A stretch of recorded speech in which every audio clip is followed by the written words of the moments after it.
চিরদিনই তুমি যে আমার এর দর্শক প্রিয় একটা চরিত্র হলো অপর্ণার মা চরিত্রে অভিনয় করা সুচন্দ্রা বন্দ্যোপাধ্যায়।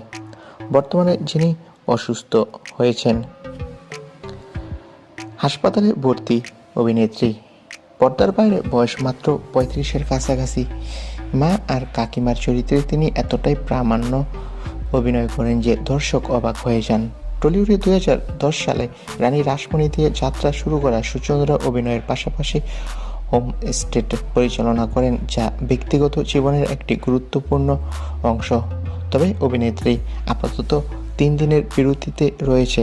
ডক্টর তাকে 3 দিনের মেডিসিন দিয়েছে, বলেছে 3 দিন ঠিকমতো মেডিসিন নিলে অভিনেত্রী পুরোপুরি সুস্থ হয়ে উঠবে। তো বন্ধুরা, তোমরা সবাই তার জন্য দোয়া করো, সে যাতে সুস্থ হয়ে ওঠে। ধন্যবাদ।